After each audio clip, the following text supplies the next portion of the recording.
Buddha once said, "The mind is everything.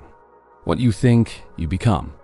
Yet most people live as if they are trapped in a cage, never realizing the door is wide open. This prison isn't made of stone or iron. It is made of thoughts, fears, attachments, and illusions. And the saddest part? Most never question the walls they've built around themselves. From the moment we wake up, our minds are flooded with stories. Stories about who we are, what we can or cannot do, what others think about us, what might go wrong in the future. These stories, repeated for years, harden into walls that seem impossible to break.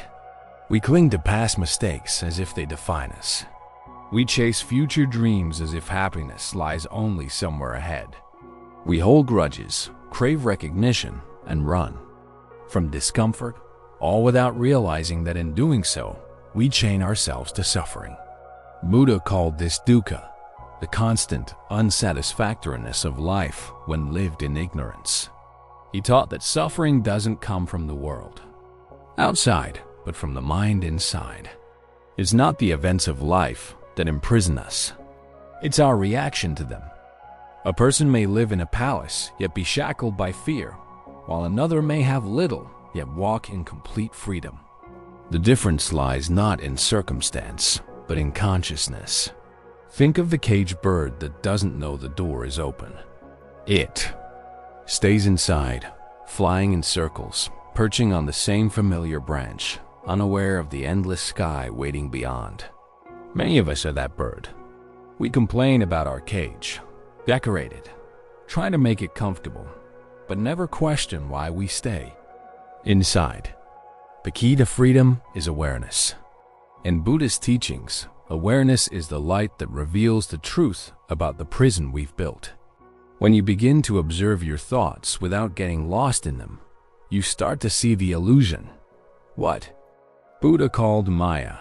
You begin to notice how much of your mental suffering is created by clinging to desires or resisting reality. Freedom begins with seeing. Seeing how you grasp for things, approval, possession, certainty, and how that grasping only tightens the chains.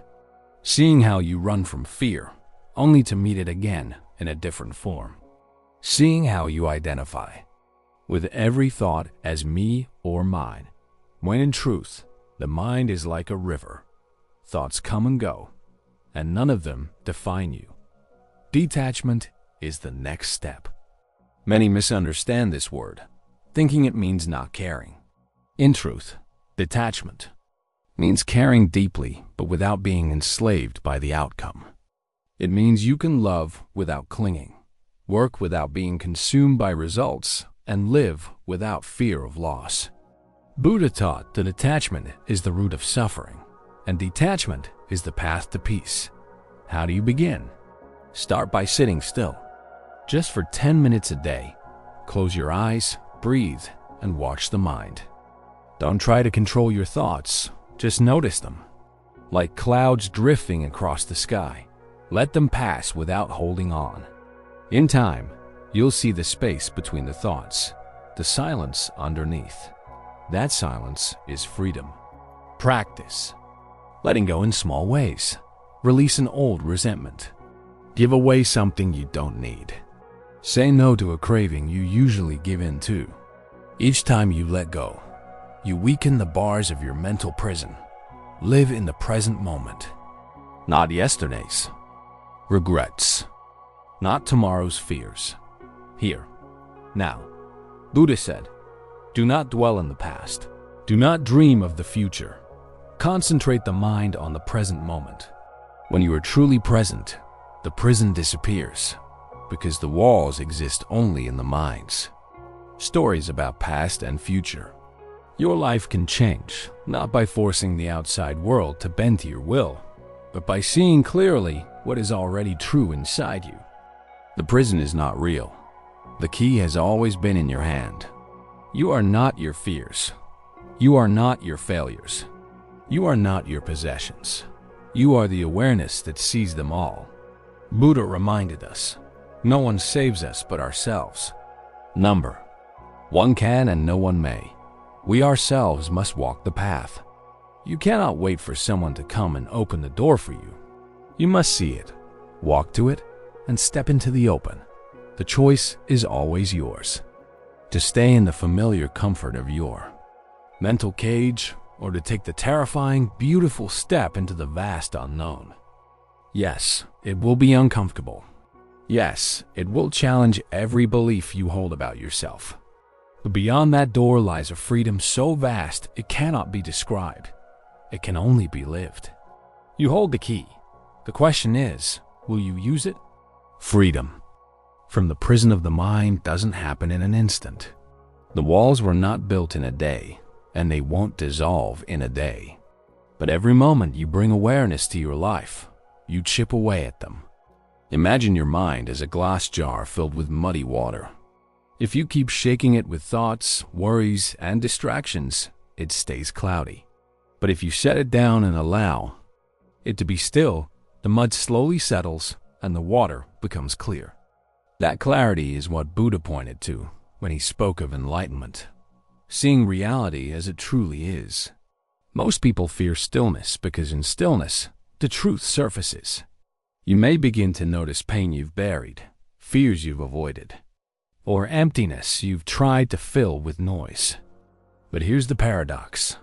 The moment you stop running from those feelings and meet them with awareness, they begin to lose their power over you. Buddha taught that suffering cannot survive in the light of understanding. When you observe a fear fully, without judgment, it starts to dissolve, much like darkness disappears when light is introduced. The greatest prison bars are invisible. They are the beliefs you've accepted without question. Thoughts like, I'm not good enough. I'll never change. I need this to be happy. I can't live without them. These are not facts. They are mental chains. Buddha's path is not about replacing negative beliefs with positive ones. It's about seeing that both are still beliefs, still thoughts, still part of the prison. The real freedom is in realizing that you are not any belief. You are the vast awareness in which all beliefs come and go. Think of it like the sky and the clouds. The sky doesn't try to control which clouds appear. It simply allows them to pass. Thoughts are like clouds. Some are dark and heavy, others light and bright, but none of them alter the sky itself. The sky remains unchanged, limitless, free. When you discover that your true nature is like the sky, boundless and unaffected, you stop clinging to clouds and you stop fearing storms. Buddhist teachings are often summarized in the Four Noble Truths. Life involves suffering, dukkha. Suffering is caused by craving and attachment. There is a way to end suffering. The path to the end of suffering is the Noble Eightfold Path. This is not just philosophy. It's a manual for freedom. The first truth is the recognition of the prison, understanding that no matter how much you try to control life, there will be discomfort, loss, and change.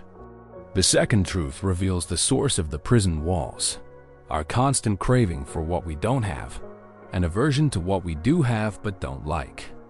The third truth offers hope. The door to the prison is open. And the fourth truth is the map, the practices that lead you through it. Right understanding, right intention, right speech, right action, right livelihood, right effort, right mindfulness, and right concentration. You may wonder, how can something as simple as mindfulness truly set me free? It is because mindfulness is the act of turning the key. Without mindfulness, you are asleep inside the prison, dreaming you are free. With mindfulness, you wake up and see the bars for what they are, nothing more than thoughts and stories.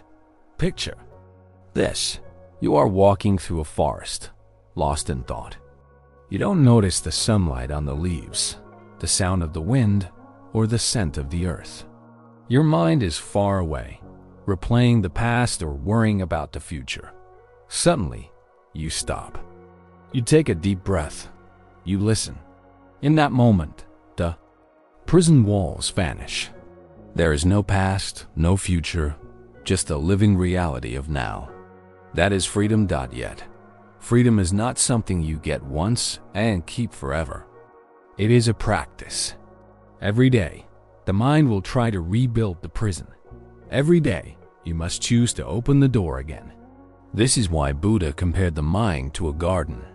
If you don't tend it daily, weeds of ignorance and craving will grow.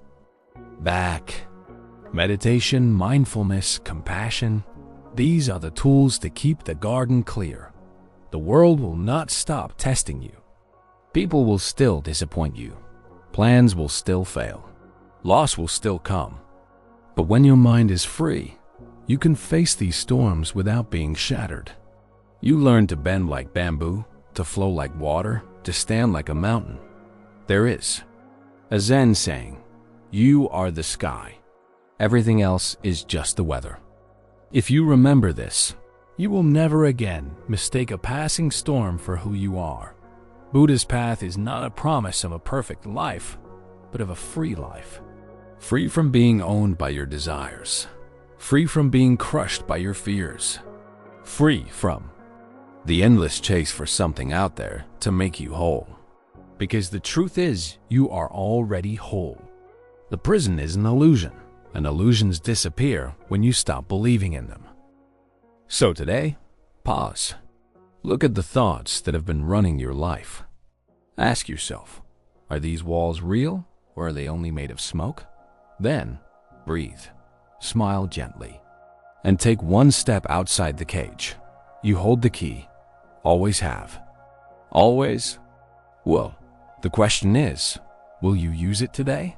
Long ago, a man came to the Buddha, weighed down by grief. His son had died suddenly, and he could not stop crying. Day after day, he carried the ashes of his child, begging the Buddha for a way to bring him back. Buddha listened to his pain and then gave him a task. He told the man, "Bring me a mustard seed from a home that has never known death." The man searched from house to house, but in every home he entered, he heard the same story. A mother who had lost a child, a husband who had lost a wife, a sister who had lost a brother. Each family knew the taste of grief. Slowly, the man realized the truth. Suffering is a part of life for everyone. He returned to the Buddha empty-handed, but with a heart lighter than before.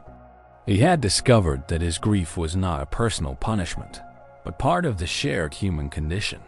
This story carries a powerful lesson about the prison of the mind. We believe that our suffering is unique, that the walls around us are unbreakable, because no one else could understand. But the truth is that all human beings face loss, fear, disappointment, and change. The difference between those who remain prisoners and those who find freedom is not in what happens to them, but in how they meet it. The Buddha did not tell the grieving man to forget his son. He did not deny the pain. Instead, he guided him to see the impermanence of all things. In Buddhism, this is called anicca. Everything changes. Every joy, every sorrow, every body, every thought, all arise and pass away. The prison forms when we refuse to accept this truth, when we cling to what is passing or resist what is coming. Imagine holding a handful of sand. If you squeeze tightly, the sand slips through your fingers. But if you hold it gently, it rests in your palm. Life is the same. Hold it lightly, and you can experience its beauty without being crushed by its impermanence. Buddha often spoke of the middle way, not drowning in indulgence, not strangling yourself with denial, but walking a balanced path. This balance is what keeps you free from the extremes that build mental prisons. Too much craving, and you become a slave to your desires. Too much aversion, and you shut yourself off from life. Freedom lies in walking the middle path, where you neither cling nor push away. In the modern world, our prisons have new names. They are called overthinking, comparison, social pressure, and constant distraction. We carry them in our pockets as glowing screens, measuring our worth against filtered snapshots of other people's lives. We chase validation and likes and followers, thinking that will make us free, only to find ourselves more trapped than ever. Buddha's teachings cut through this illusion. He reminds us, nothing outside you can give you lasting peace. The key is not out there. It's in your awareness right now. There's a saying in Buddhist tradition, if you are facing in the right direction, all you need to do is keep walking. This means that liberation is not a single leap, but a steady step-by-step journey. You don't have to tear down the prison walls in one day. You just need to start noticing when you are reinforcing them and stop. Every time you pause before reacting in anger, you loosen a brick. Every time you resist the pull of comparison, you loosen another. Every time you sit in stillness and watch your thoughts pass without clinging, you widen the door. And over time, the prison simply falls away. Think of a lotus flower. It grows in muddy water, yet rises above the surface, pure and untouched. In Buddhist symbolism, the lotus represents the mind that remains unstained by the mud of the world. Your freedom is not about escaping the mud, but about realizing you can rise above it, blooming in the open air. The path is not always easy. There will be days when the mind tries to convince you to go back into the cage because it feels familiar and safe. But remember, the comfort of a cage is not freedom. It is only comfort for a prisoner. And comfort will never give you the life your soul was meant to live. You may fail. You may stumble. You may find yourself back in the same mental patterns you thought you had escaped. That is okay. Buddha's own journey was not without challenges. The difference is that once you know the door exists, you can always return to it. The practice is to keep returning, to keep choosing awareness over autopilot, to keep choosing presence over distraction, to keep choosing compassion over judgment, and above all, to keep choosing the truth over the illusion. Because the prison of your mind is not built on reality. It is built on thoughts. And thoughts have no power except the power you give them. So sit quietly. Feel your breath. Let the mind settle like that muddy water in the jar. Watch the walls fade as you realize they were never solid. Then take the key in your hand and step into the boundless sky that has been waiting for you all along. There is another story from the Buddha's life that holds a mirror to the prison of our minds. One day, a warrior approached him, boasting of his strength and skill. He told the Buddha, "I have conquered entire kingdoms. No one has ever defeated me." The Buddha listened and then asked, "And have you conquered yourself?" The warrior was silent.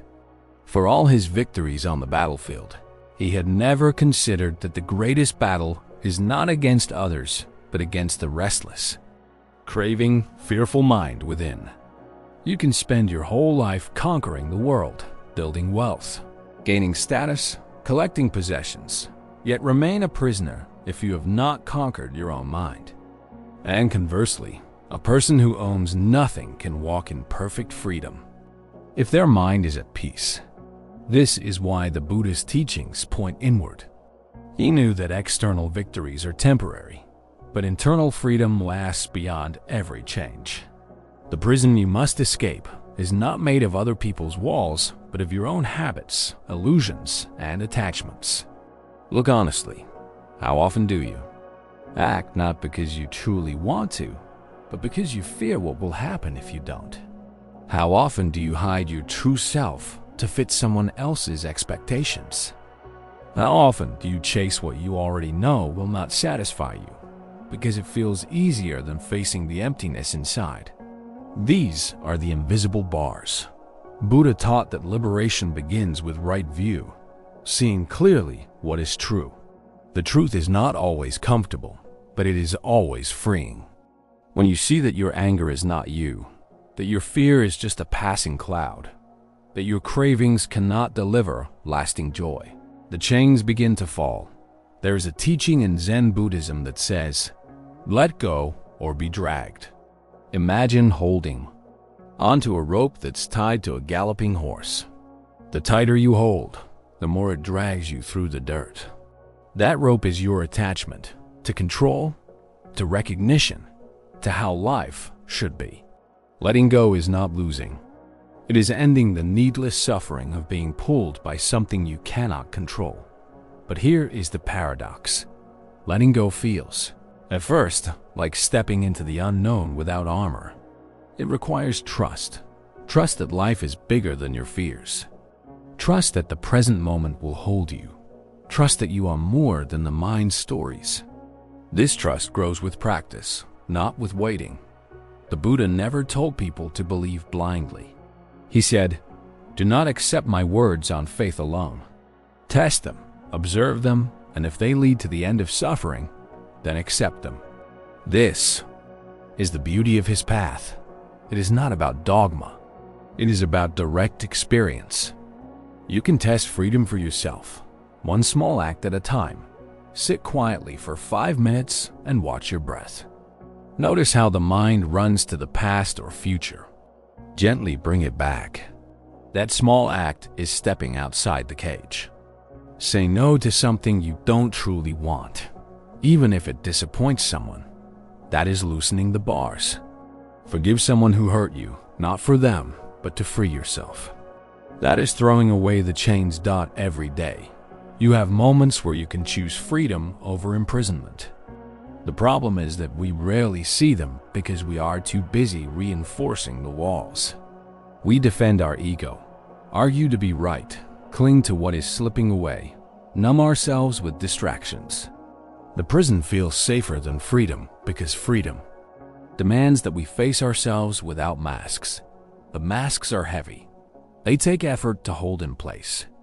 And when you drop them, you realize the sky was always above you, waiting. Buddha's path is not about becoming someone else. It is about realizing you have always been free beneath the layers of illusion. It is about remembering who you are when you are not caught in thought. Think of the moon in the sky. On some nights, it's hidden by clouds. But the clouds don't destroy the moon. They only cover it. Likewise, your true nature, peaceful, free, unshakable, is never lost. It's just hidden by the passing clouds of fear, craving, and ignorance. Remove the clouds, and the light shines effortlessly. There will be moments when you stumble back into the cage without even realizing it. That's okay. The door is never locked. You can step out again the moment you notice. The mind will tell you, it's too late. You failed. But Buddha's wisdom whispers, start from here. And here's the truth that changes everything. You don't have to break down the whole prison at once. You only need to find one crack of awareness and step through it. That single step is enough to show you what lies beyond. And once you've tasted freedom, you can never truly forget it. The world outside the prison is vast. It's not free from storms, but the sky is so wide that storms pass without breaking it. Out there, you will still feel joy and sadness, but neither will own you. You will still have desires, but they will no longer chain you. You will still care deeply, but you will no longer live in fear of loss. The Buddhist path doesn't promise to make life perfect. It promises to make you unshakable in an imperfect life. And that is the highest freedom there is. So as you listen now, take a deep breath. Feel it fully. This breath is real. This moment is real. The prison is not. You hold the key. You have always held it. The only question is, will you open the door today? There's a final story from the Buddha's life that carries the essence of this entire message. A man once asked the Buddha, "What have you gained from meditation?" The Buddha replied, "Nothing." Seeing the man's confusion, he added, "Let me tell you what I have lost: anger, anxiety, fear of death, the compulsion to control, the need for approval.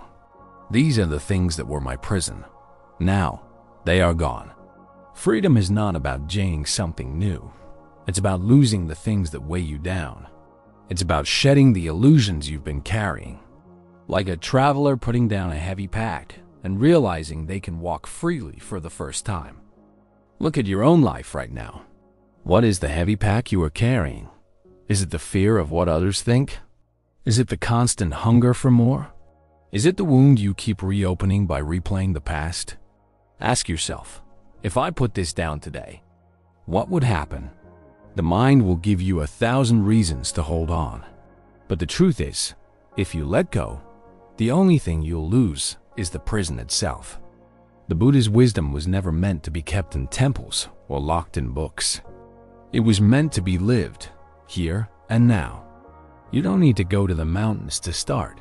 You don't need to renounce everything or wait until you feel ready.